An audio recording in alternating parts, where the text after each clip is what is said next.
take questions for Coach. First question right here on two. Hi, Steve. Kerr Burke, NBC Sports Bay Area. You guys have started 9 different lineups in the postseason, and through it all, you guys have managed to win and withstand the changes. How do you do it, and how do you improvise together in those moments? Well, our guys have been together for a long time. We got a lot of talent, and because the team has played together for many years, they have a good feel for what we're trying to do, for each other's strengths and weaknesses, and I think they complement one another very well. And we got a lot of guys who are very accepting of their roles, and they step in and do their jobs. Nick, 2 rows back. Steve, Nick Friedel, ESPN. Is Klay going to play tonight? It's a game time decision. He's gonna come in here and work with the training staff in a little bit, and we'll decide then. We know he was doing a little more at the facility yesterday. Is he on track to practice tomorrow? He had a really good workout yesterday, ramped it up, and it went well. He had another one today. Went well. So we would like to increase it tomorrow, meaning get other people involved. He hasn't played any 3-on-3, 5-on-5. We probably won't practice as a team tomorrow. It'll be a film session and a walkthrough. So if possible, we'll get him together with some of our young guys, maybe a few of our coaches, and try to get him out on the floor. That would be the next step. Mark behind Nick. Steve, Mark Medina, Bay Area News Group. How much in the last 24 hours has Klay been trying to state his case to you guys about playing tonight? He's making a very strong case. That's who Klay is. He wants to play no matter what. So we'll see. Again, we'll see what the trainer's assessment is. They looked at him this morning, and they'll look at him again this evening. But he's trying desperately to be out on the floor tonight, and we'll have to weigh all the factors and make the decision. We probably won't let him make the decision. Second row on the right. Steve, Jeff Ferrato, Bay Area News Group. Back to Durant. What would you be looking for tomorrow when he works out? What do you need to see that he would be able to play in Game 4 on Friday? Well, he's got to continue to improve and not have any setbacks. That's the main thing. So we'll go from there. Thank you. Steve Minibach, ABC 7 Sports. If Klay is a no-go, what is a bigger challenge for you to try to fill the void tonight, offensively or his defense, against this particular Raptors team? All of the above. That's what makes Klay special. He's one of the best two-way players in the game, and that's true regular season, and it's especially true in the playoffs against the very best players in the world. So we'll have to, we'll have to make up for quite a bit if he's not out there. Third row in the center. Krajcik, San Francisco Chronicle. This place is obviously always loud, especially in the playoffs, but with only 2, at most 3 more games left, what kind of atmosphere do you expect, and how do you expect the impending end of basketball here to kind of affect the atmosphere the next couple? Well, I expect our crowd to be loud tonight and energetic. I think they know that we need them more than ever, given our injury situation, and this has always been an unbelievable home court advantage. So I expect a rowdy crowd tonight, and whatever day the next game is. Every day is Wednesday. That's what they say in the NBA. So it is Wednesday. Who knew? Joe, right side. Joe Warden, The Athletic. Has it been determined that Klay could make the injury worse if he played tonight? And just more broadly, what are you looking for to make the determination whether he could play? That's the gist of it all, and our training staff will let us know the risk. If there's risk, then we would not play him. So he got some shots up this morning and got some running in on the court, so that's a good sign. Training staff wanted to see how he responds when he comes in today after some rest at home, and ultimately, that's to cut right to the core of it. It's still early in the series, so if there's risk, then we won't play him. Henry, third row on the right. Henry Abbott, True Hoop. Does it seem like Kevon Looney is underappreciated, and can you explain what he does? He's definitely underappreciated. He is an incredibly smart basketball player. Has a feel for the game at both ends. Timing is always impeccable because he understands the game, sees the game a move ahead, like most really good players do. And so defensively, he uses that intellect and his long arms and his positioning awareness to really guard multiple spots, which is the name of the game in the modern NBA. And then offensively, he's a good passer. He's a really good cutter, good screener. Does a lot of things that maybe go unnoticed, but not by his teammates and his coaching staff. Fourth row over here on the left. Martenzi Johnson, the undefeated. Last week, Bill Russell announced that he's receiving the Arthur Ashe Award for Courage. What, if anything, have you learned or taken away from Bill, both as a player and a social activist? Well, I'm too young to have remembered him as a player. So what I know about Bill is what I've read about him and what I've seen on grainy video. One of the things I love about his game from the highlights and from reading about him is that he's one of the only bigs who would block a shot with the awareness to just keep possession. You know, it's amazing how many times in the modern game you see guys go up and they've got an easy block and they swat it into the 10th row and flex and yell when it could be a fast break the other end if they just decided to tip the ball to themselves and go. So I know that just from that alone, what a smart player Bill Russell was, and he's obviously the greatest winner in the history of the NBA. And then what he did for his country and for society and the African American community, obviously, it just dwarfs what he accomplished on the court.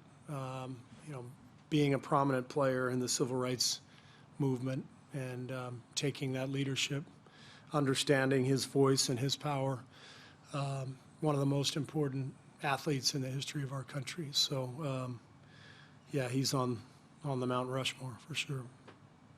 Over here in the aisle. Hi, Steve. Aman Kapoor, BTV India. How does this Game 3 compare to Game 3s of the past, especially since you're playing at home? How does this game compare to the Game 3s in the past 4 years, and especially since you're playing also at home this time? Well, it's a little different feel, starting a series on the road than at home. But every series is unique unto itself, based on matchups, based on health, all that stuff. Where we are right now, I like our positioning in terms of getting this split in Toronto, and I know we're shorthanded, but I feel like there's no reason why we can't go out there and win the game tonight. And Game 3s are always key because it's no matter what the score of the series is, there's a pretty big swing in momentum, and I just believe in our guys, and I believe in their championship identity and DNA, and so I'm excited for tonight. Last two questions on the far right and towards the center. Lisa Zhu from Tencent. With so many injuries, seems like you just have 9 players to play. Do you see this as the biggest challenge as a coach, playing at the biggest stage? Yeah, I mean, the finals are always the biggest challenge you face. If you're lucky enough to get this far, it's the most pressure. It's the biggest stage. It's usually the two best teams, and so all of that stuff factors in. And then obviously with our injuries, it makes the challenge even greater. But it's also what makes it fun. You get to test yourself, and obviously we'd like everybody to be healthy, but this is just part of the game. And we've been on both ends of this. We've had injuries in the past. Our opponents have had injuries. So you don't make any excuses. You go out there and you see what you can do, and you relish the the opportunity and the challenge, because before you know it, you're retired and you wish you could go back and do it all over again. Last question in the fourth row. As we come down to the final few games here at Oracle, can you share some memories that you have from being a player and then also as a coach? A lot of my favorite memories come from being a player here and marveling at the energy in this building, coming from a crowd that did not have a whole lot to cheer for, frankly. You know, the Warriors went through a long dry spell, and yet you'd come here and there was an atmosphere and energy you could feel. And ironically, one of the other buildings I always felt that in was Toronto. Back then it was the Air Canada Centre, and you know, similar scenario. They weren't that great, but man, the fans loved basketball. So it's something that jumps out to me about this finals. You're dealing with two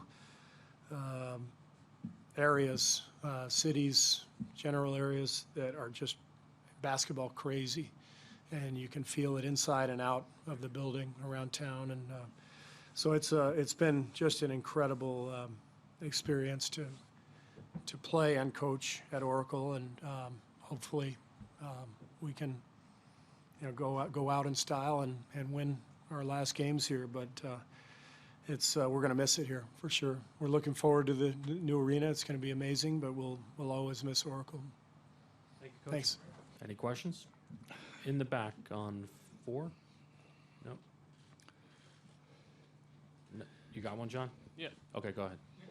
Hey, Coach. John Schumann, NBA.com. Would you prefer to play late in the clock less often than you have been through the first 2 games? As far as your offense, you know, late clock offense. Yeah, I think, you know, the numbers dictate that scoring early in the shot clock is the best thing to do. And scoring late is one of the worst things to do, right, over the course of NBA season or an NBA game. But I also think that as long as you're not turning it over and getting a shot, there is something to making them play some defense too and getting the ball side to side. You know, they're a good defensive team. We've got late in the clock a lot. We had a high success rate in game 1, not as high in game 2. But I think you take the possession as it comes. We'd certainly like to get up the floor and get them into some scramble or rotations as quick as we could. And if we don't, then you got to keep playing it out until you can find a good shot. Do you have adjustments to make to get into earlier offense? Adjustments Play you can better make? defense? Yeah, play better defense. Make them miss more. Get it off the rim a little more than taking it out of the net. That'll Center. help your transition game. That'll help your early offense. In the back towards the center. Hi, Nick. Chris Herring from ESPN and 538. I'm curious what you see. Kawhi has grabbed a number of offensive rebounds the last few rounds. And to me, what kind of stands out is just how far he's traveling in a lot of cases to grab them, where he's well outside of the paint and then grab something near the baseline. In some ways, that can be kind of dangerous because of what you're talking about in terms of preventing transition, but it seems like he comes up with them a lot. What do you see on those plays? Yeah, I mean, we have a general kind of rule of thumb that, you know, once a shot goes up, we tell our guys to make a really quick, good decision. Either they're going hard to the offensive rebound or they're going hard to defensive transition. And, you know, there's some guys that go a little more often. You know, your stronger, longer, athletic guys have a chance to keep some balls alive when they see an opening. There's certain moments of the game. I mean, some of those late are almost scrambles, right? You're behind 5 and you're throwing it up there, and everybody's trying to rebound those just to keep the game alive, I think, as well. But yeah, we just that's kind of just our general rule of thumb. Does that answer your question? Sure. Yeah. I guess I wondered too. I mean, particularly in the Milwaukee series, I think even before that against Philly, a couple of the ones that he grabbed along those lines were just seemingly backbreaking for the opponent. Yeah. Do you feel like it has that sort of impact when you're able to get those at the end of a game or closing out? Yeah, I mean, I think he's made a lot of those late in the game, right? And I think it's just tremendous competitive spirit to do anything and everything to try and either seal the game or get the game back, get the possession back, and it's just, I think it's been great. It's tremendous will that he's showing to somehow come up with those. Henry, up here in the second row. Henry Abbott, True Hoop. I guess I'm noticing not a lot of questions about Kevon Looney to everybody today, and I'm wondering if you could join my Kevon Looney appreciation by just explaining what he does, why it matters. Well, he's a really good defensive player. I mean, he's first of all, he's just a good player, but he's a problem defensively because he can switch and guard just about anybody out there, and that's a big time luxury. That takes you out of, that keeps people in front. That takes you out of having to play weak side on the roller, right, and tagging and rotating and Xing out and all those things terminology we have to cover screen and roll defense. He's a good rebounder, and he's capable on offense to face up and knock one down or keep balls alive and get an offensive rebound. Yeah, I mean, I knew coming into this series, I mean, he was playing 29 minutes a game. That's almost starters minutes coming into this series. So I know Coach Kerr said several times throughout the playoffs how impactful he was to their team. Mark, towards the back. Coach, Mark Spears from ESPN's Undefeated. Hey, Coach. Hey, Mark. Phil Handy, is he kind of like a good luck charm, 5 straight years going to conference finals? And how special do you think this is for him, being a guy that just grew up just down the street from here? Yeah, I think it's really special. He's a good luck charm. I don't know if you know, he played for me. He played for me in, I think it was 99, 2000. Manchester Giants in Manchester, England. He was a good player.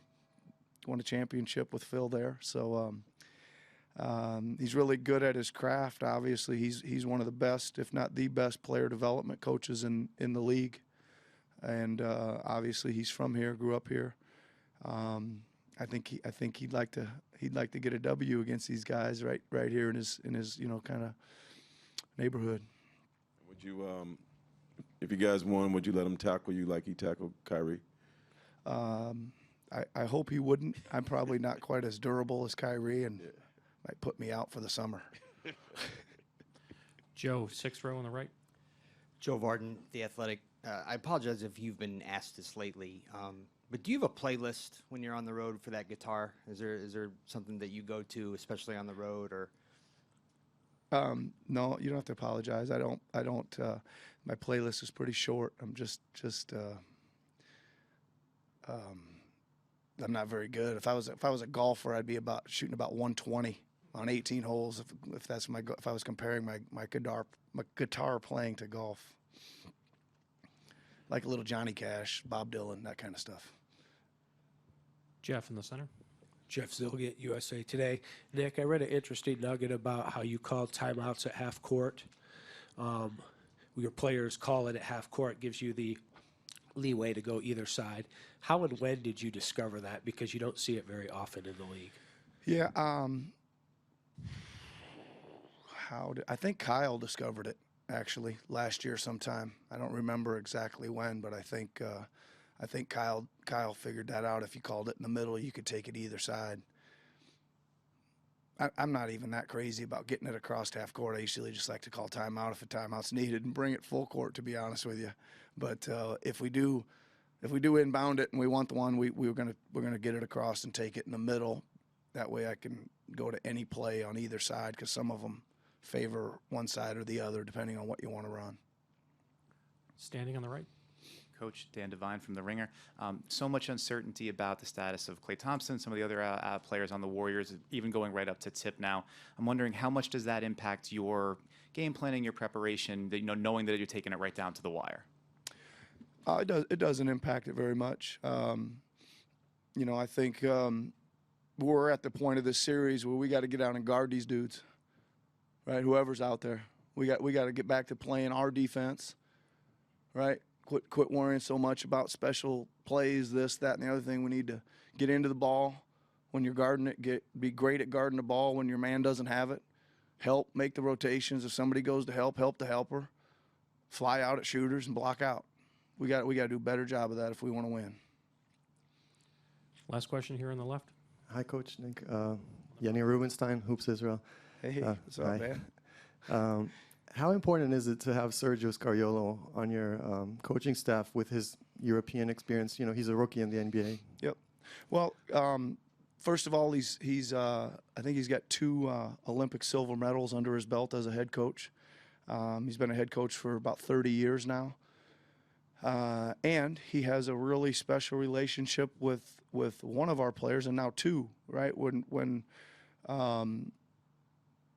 we hired him, you know, he'd had Serge Ibaka on the Spanish national team, and I think it's been a big help. I think Serge has had a kind of a comeback year a little bit. He's been great for us, and then obviously we trade for Marc Gasol, who's been with him a lot for the Spanish national team. So that really helps, you know, to have a guy that knows those guys, will know things that we don't have to test out or find out. We can tell him, hey, can we do this with Mark? And he said no, you know, or yes, or do this or don't do that. And that really helps you get to some solutions quicker without having to fail at some experiments as a coach.